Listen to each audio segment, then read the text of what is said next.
Then wear the gold hat, if that will move her. If you can bounce high, bounce for her too, till she cry, Lover, gold-hatted, high-bouncing lover, I must have you. Thomas Park D'Invilliers. Once again, to Zelda. Chapter 1. In my younger and more vulnerable years, my father gave me some advice that I've been turning over in my mind ever since. Whenever you feel like criticizing anyone, he told me, just remember that all people in this world haven't had the advantages that you've had. He didn't say any more, but we've always been unusually communicative in a reserved way, and I understood that he meant a great deal more than that.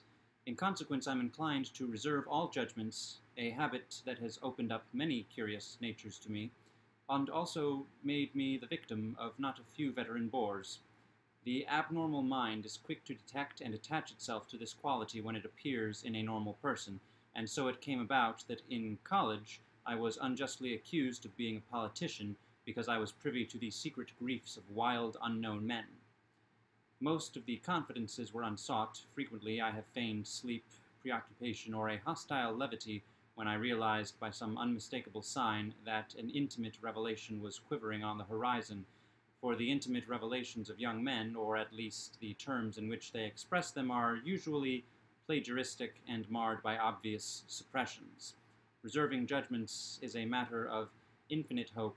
I am still a little afraid of missing something if I forget that, as my father snobbishly suggested, and I snobbishly repeat, a sense of the fundamental decencies is parceled out uniquely at birth. And after boasting this way of my tolerance, I come to the admission that it has a limit. Conduct may be founded on the hard rock or the wet marshes, but after a certain point I don't care what it's founded on. When I came back from the East last autumn, I felt that I wanted the world to be in uniform and at a sort of moral attention forever. I wanted no more riotous excursions with privileged glimpses into the human heart. Only Gatsby, the man who gives his name to this book, was exempt from my reaction. Gatsby, who represented everything for which I have an unaffected scorn. If personality is an unbroken series of successful gestures, then there is something gorgeous about him, some heightened sensitivity to the promises of life, as if he were related to one of those intricate machines that register earthquakes 10,000 miles away. This responsiveness had nothing to do with that flabby impressionability which is dignified under the name of the creative temperament. It was an extraordinary gift for hope, a romantic readiness such as I have never found in any other person, and which it is not likely I shall ever find again. No, Gatsby turned out all right at the end.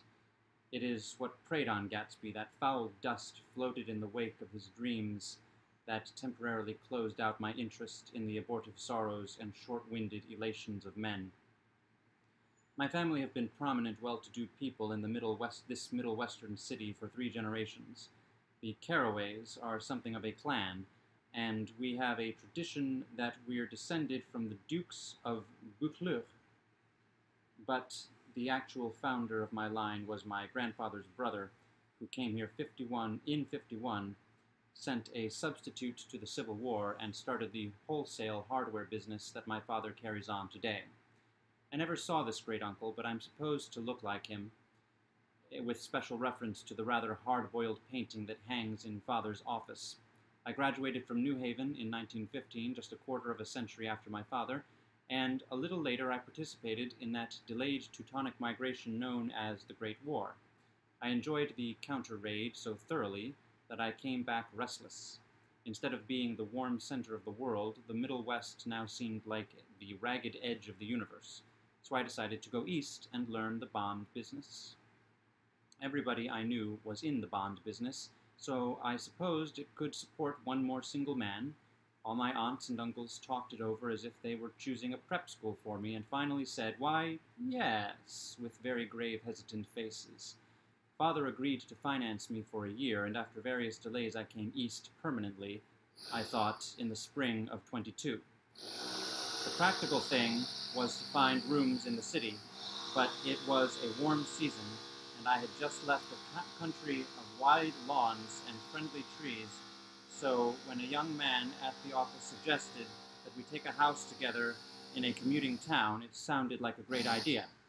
He founded the house, a weather-beaten cardboard bungalow at $80 a month, but at the last minute the firm ordered him to Washington, and I went out to the country alone. I had a dog, at least I had him for a few days until he ran away, and an old Dodge, and a Finnish woman who made my bed and cooked breakfast and muttered Finnish wisdom to herself over the electric stove. It was lousy for a day or so until one morning, some man, more recently arrived than I, stopped me on the road. "How do you get to West Egg Village?" he asked helplessly. I told him, and as I walked on, I was lonely no longer. I was a guide, a pathfinder, an original settler.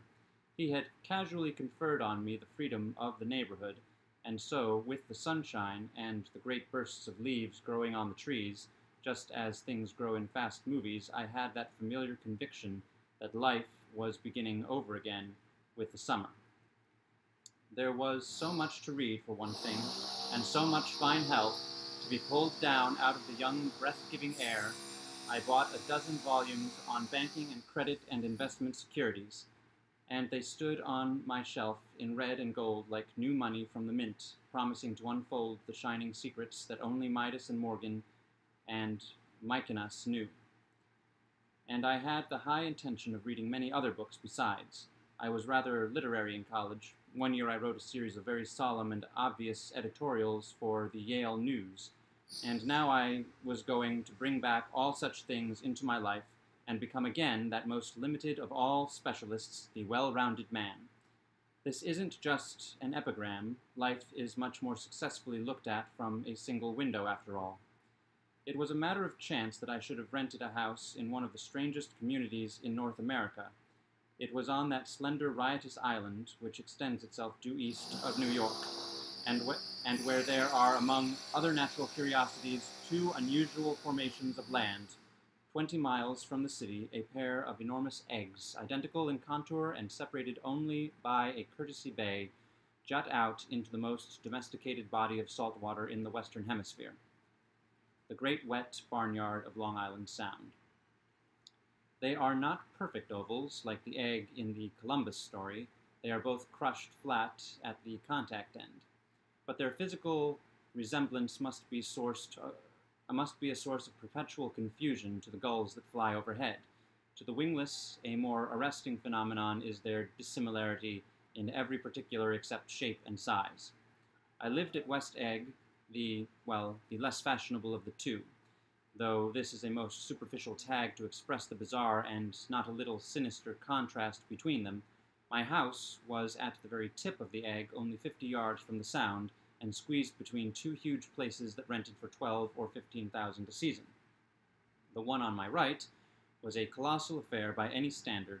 It was a factual imitation of some Hotel de Ville in Normandy, with a tower on one side spanking new under a thin beard of raw ivy, and a marble swimming pool, and more than 40 acres of lawn and garden.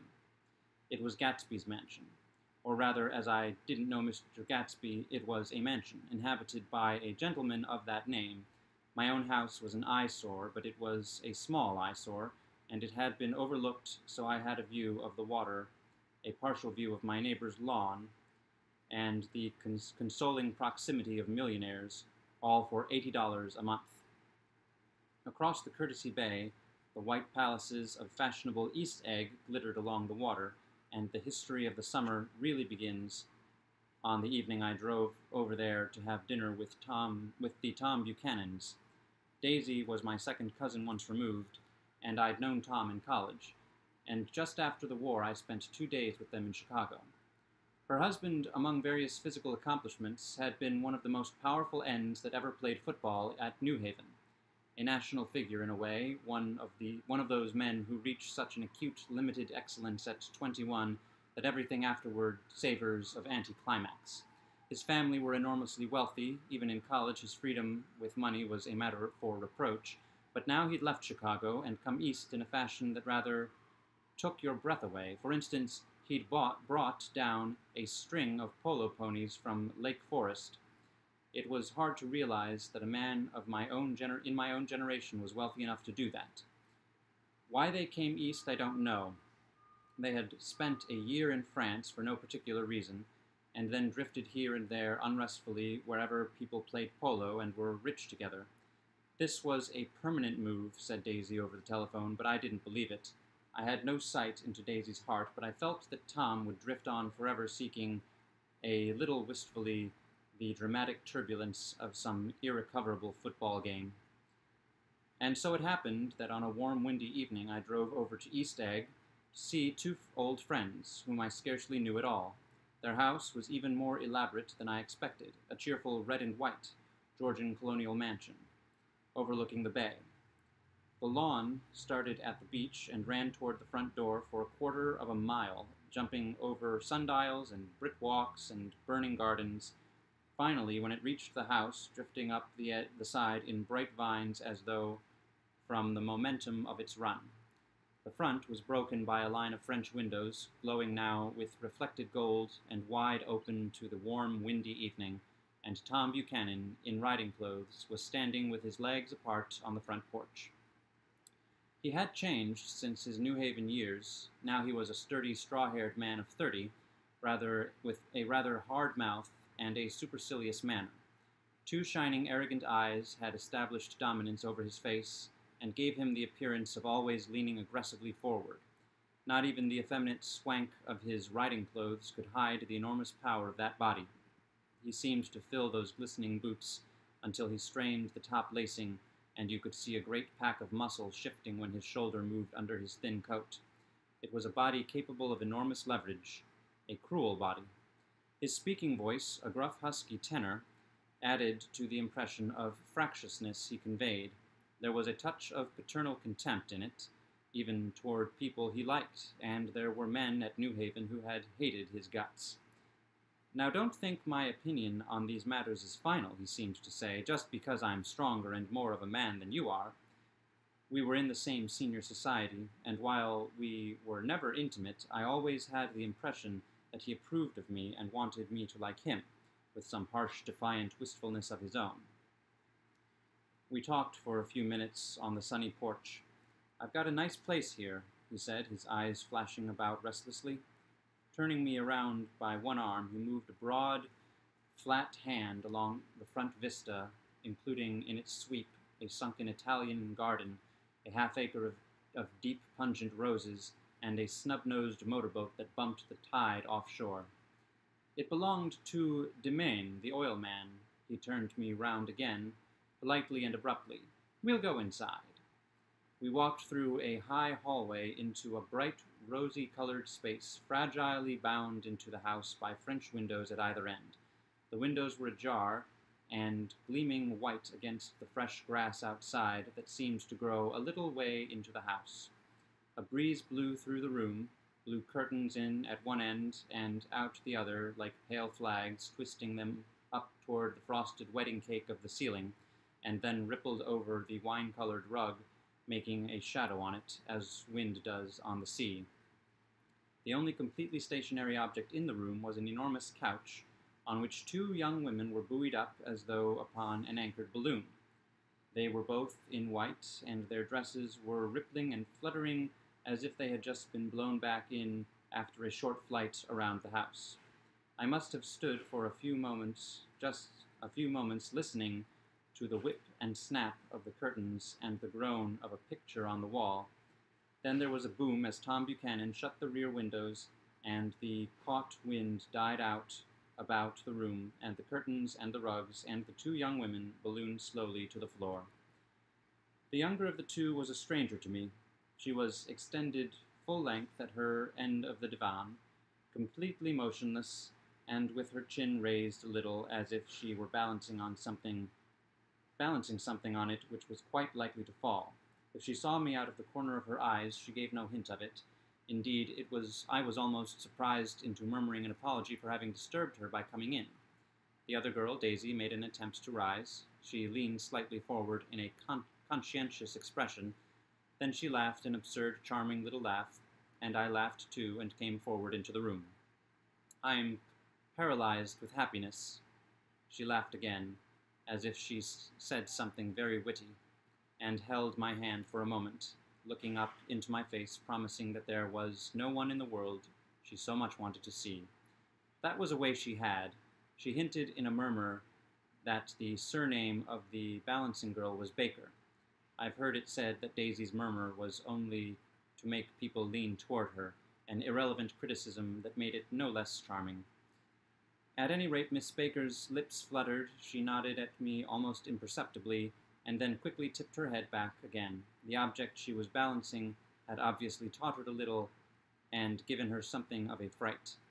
Again, a sort of apology rose to my lips, almost an exhibition of complete self-sufficiency draws stunned tribute from me. I looked back at my cousin, who began to ask me questions in her low, thrilling voice. It was the kind of voice that the ear follows up and down, as if each speech is an arrangement of notes that will never be played again. Her face was sad and lovely, with bright things in it, bright eyes, and a bright, passionate mouth, but there was an excitement in her voice that men who cared for her found difficult to forget, a singing compulsion, a whispered listen, a promise that she had done gay, exciting things just a while since, and that there were gay, exciting things hovering in the next hour. I told her how I had stopped off in Chicago for a day on my way east, and how a dozen people had sent their love through me. "Do they miss me?" she cried ecstatically. "The whole town is desolate. All the cars have left rear wheel painted black as a mourning wreath, and there's a persistent wail all night long along the North Shore. How gorgeous. Let's go back, Tom. Tomorrow." Then she added irrelevantly, "You ought to see the baby." "I'd like to. She's asleep. She's 3 years old. Haven't you ever seen her?" "Never." "Well, you ought to see her. She's—" Tom Buchanan, who had been hovering restlessly about the room, stopped and rested his hand on my shoulder. "What you doing, Nick?" "I'm a bondman." "With who? Who with?" I told him. "Never heard of them," he remarked decisively. This annoyed me. "You will," I answered shortly. "You will if you stay in the East." "Oh, I'll stay in the East, don't you worry," he said, glancing at Daisy and then back at me as if he were alert for something more. "I'd be a goddamned fool to live anywhere else." At this point, Miss Baker said, "Absolutely," with such suddenness that I started. It was the first word she had uttered since I came into the room. Evidently it surprised her as much as it did me, for she yawned, and with a series of rapid, deft movements, stood up into the room. "I'm stiff," she complained. "I've been lying on that sofa for as long as I can remember." "Don't look at me," Daisy retorted. "I've been trying to get you to New York all afternoon." "No thanks," said Miss Baker to the 4 cocktails just in from the pantry. "I'm absolutely in training." Her host looked at her incredulously. "You are." He took down his drink as if it were a drop in the bottom of a glass. How you ever get anything done is beyond me." I looked at Miss Baker, wondering what it was she got done. I enjoyed looking at her. She was a slender, small-breasted girl with an erect carriage, which she accentuated by throwing her body backward at the shoulders like a young cadet. Her gray, sun-strained eyes looked back at me with polite, reciprocal curiosity out of a wan, charming, discontented face. It occurred to me, now that I had seen her, or a picture of her somewhere, before. "You live in West Egg," she remarked contemptuously. "I know somebody there." "I don't know a single—" "You must know Gatsby." "Gatsby?" demanded Daisy. "What Gatsby?" Before I could reply that he was my neighbor, dinner was announced. Wedging his tense arm imperatively under mine, Tom Buchanan compelled me from the room as though he were moving a checker to another square. Slenderly, languidly, their hands set lightly on their hips, the 2 young women preceded us out onto the rosy-colored porch, open toward the sunset, where 4 candles flickered on the table in the diminished wind. "Why candles?" objected Daisy, frowning. She snapped them out with her fingers. "In 2 weeks it'll be the longest day of the year." She looked at us all radiantly. "Do you always watch for the longest day of the year and then miss it?" "I always watch for the longest day in the year and then miss it." "We ought to plan something," yawned Miss Baker, sitting down at the table as if she were getting into bed. "All right, Daisy, what'll we plan?" said Daisy. "What'll we plan?" She turned to me helplessly. "What do people plan?" Before I could answer, her eyes fastened with an odd expression on her little finger. "Look," she complained. "I hurt it." We all looked. The knuckle was black and blue. "You did it, Tom," she said accusingly. "I know you didn't mean to, but you did it. That's what I get for marrying a brute of a man, a great big hulking physical specimen of a—" "I hate that word hulking," objected Tom crossly. "Even in kidding." "Hulking," insisted Daisy. Sometimes she and Miss Baker talked at once, unobtrusively, and with a bantering inconsequence that was never quite chatter, that was as cool as their white dresses and their impersonal eyes in the absence of all desire. They were here, and they accepted Tom and me, making only a polite, pleasant effort to entertain or to be entertained. They knew that presently dinner would be over, and a little later the evening, too, would be over and casually put away. It was sharply different from the West, where an evening was hurried from phase to phase toward its close in a continually disappointed anticipation or else in sheer nervous dread of the moment itself. "You make me feel uncivilized, Daisy," I confessed, on my second glass of porky but rather impressive claret. "Can't you talk about crops or something?" I meant nothing in particular by this remark, but it was taken up in an unexpected way. "Civilization's going to pieces," broke out Tom violently. "I've gotten to be a terrible pessimist about things. Have you read The Rise of the Colored Empires, by this man Goddard?" "Why, no," I answered, rather surprised by his tone. "Well, it's a fine book, and everybody ought to read it. The idea is, if we don't look out, the white race will be, well, utterly submerged.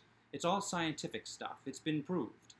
"Tom's getting very profound," said Daisy, with an expression of unthoughtful sadness. "He reads deep books, with long words in them." "What was that word Well, these books are all scientific," insisted Tom, glancing at her impatiently. "This fellow has worked out the whole thing. It's up to us, who are the dominant race, to watch out, or these other races will have control of things."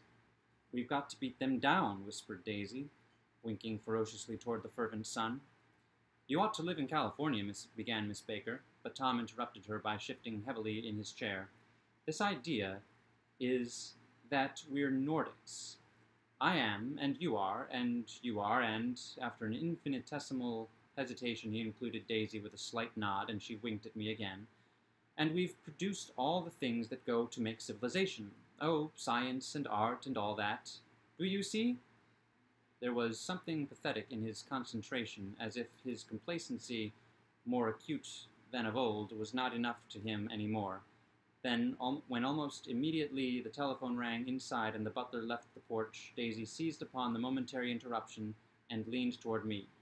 "I'll tell you a family secret," she whispered enthusiastically. "It's about the butler's nose. Do you want to hear about the butler's nose?" "That's why I came over tonight." Well, he wasn't always a butler. He used to be the silver polisher for some people in New York, and that had a silver service for 200 people. He had to polish it from morning till night, until finally it began to affect his nose. "Things went from bad to worse," suggested Miss Baker. "Yes, things went from bad to worse until finally he had to give up his position." For a moment the last sunshine fell with romantic affection upon her glowing face. Her voice compelled me forward, breathlessly, as I listened.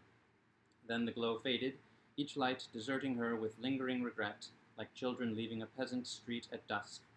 The butler came back and murmured something close to Tom's ear, whereupon Tom frowned, pushed back his chair, and without a word went inside, as if his absence quickened something within her. Daisy leaned forward again, her voice glowing and singing. I love to see you at my table, Nick. You remind me of a rose, an absolute rose, doesn't he?" She turned to Miss Baker for confirmation. "An absolute rose?" This was untrue. I am not even faintly like a rose. She was only extemporizing, but a stirring warmth flowed from her, as if her heart was trying to come out to you, concealed in one of those breathless, thrilling words.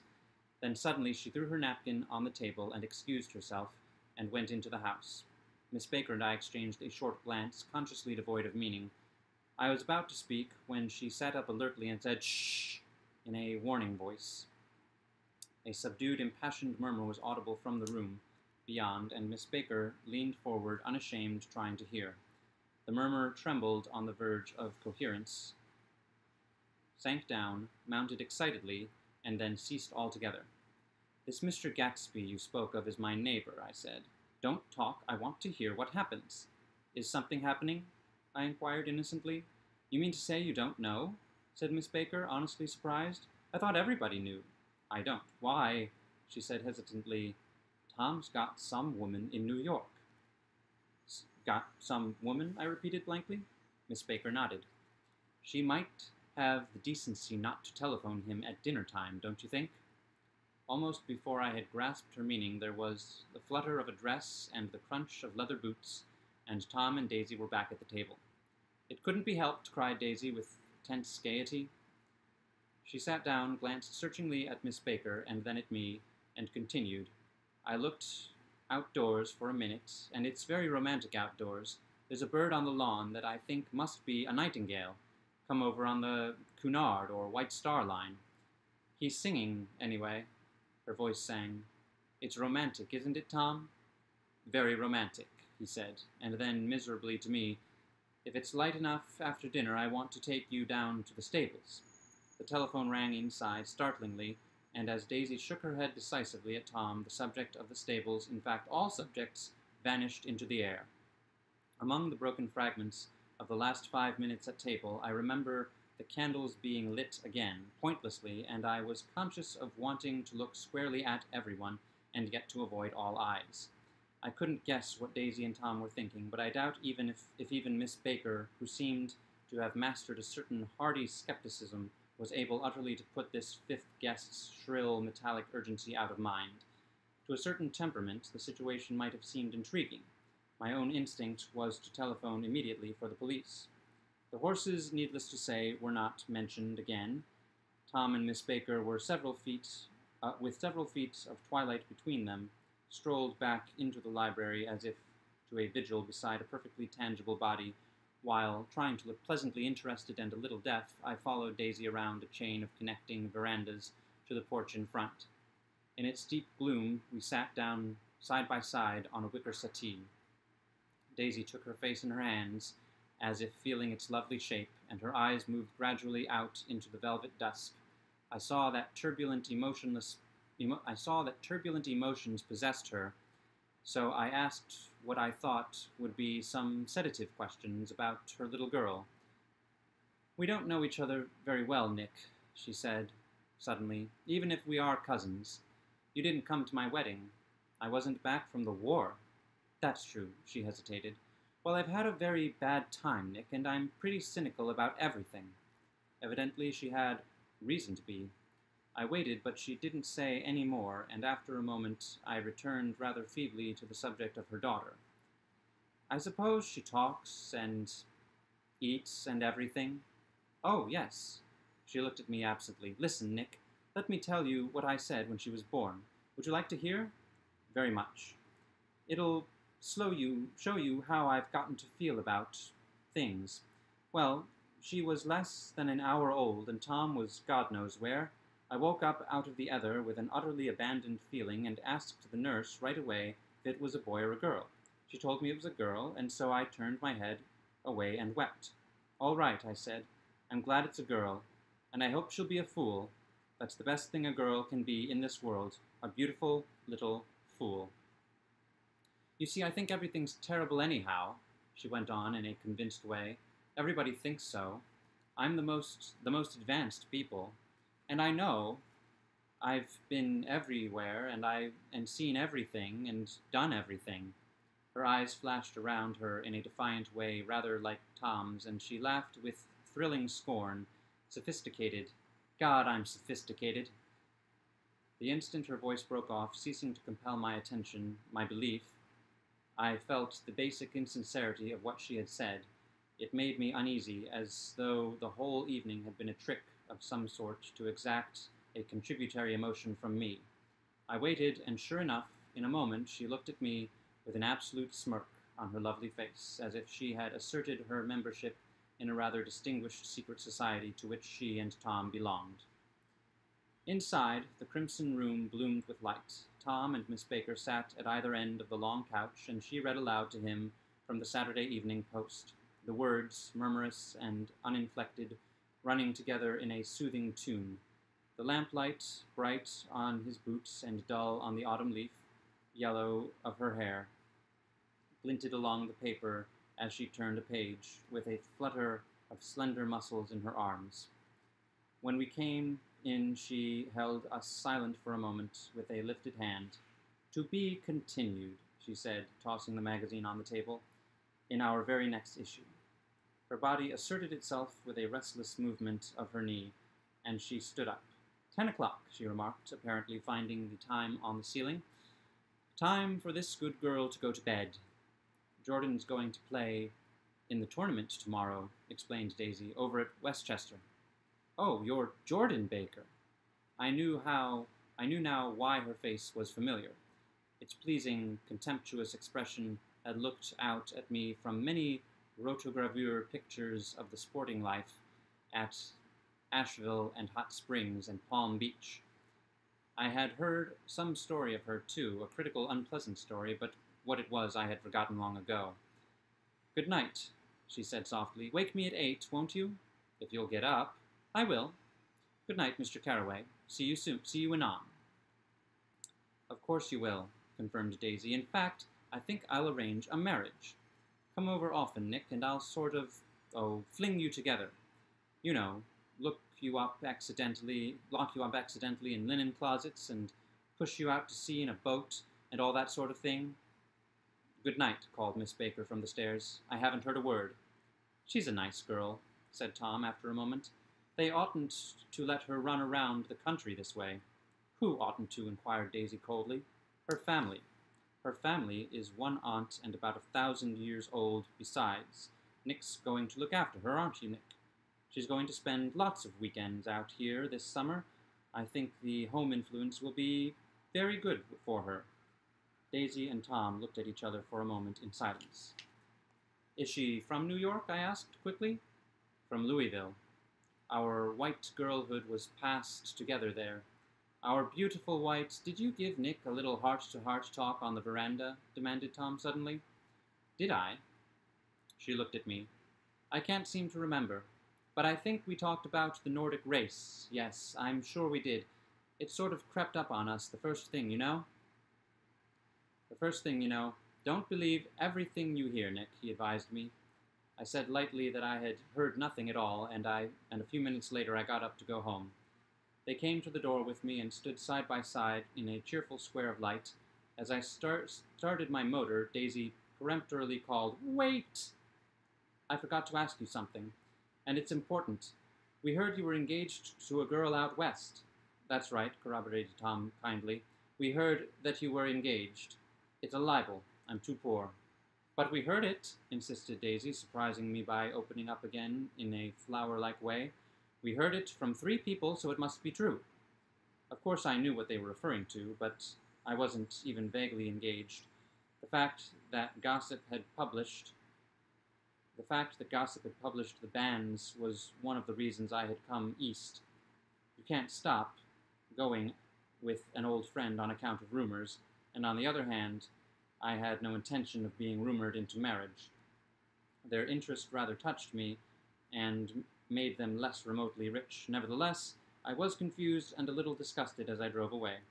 It seemed to me that the thing for Daisy to do was to rush out of the house, child in arms, but apparently there were no such intentions in her head. As for Tom, the fact that he had some woman in New York was really less surprising than that he had been depressed by a book. Something was making him nibble at the edge of stale ideas if his sturdy physical egotism no longer nourished his peremptory heart. Already it was deep summer on roadhouse roofs. It was deep summer on roadhouse roofs and in front of wayside garages, where new red gas pumps sat out in pools of light, and when I reached my estate at West Egg, I ran the car under its shed and sat for a while on an abandoned grass roller in the yard. The wind had blown off, leaving a loud, bright night, with wings beating in the trees and a persistent organ sound as the full bellows of the earth blew the frogs full of life. The The silhouette of a moving cat wavered across the moonlight, and turned my head to watch it. Turning my head to watch it, I saw that I was not alone.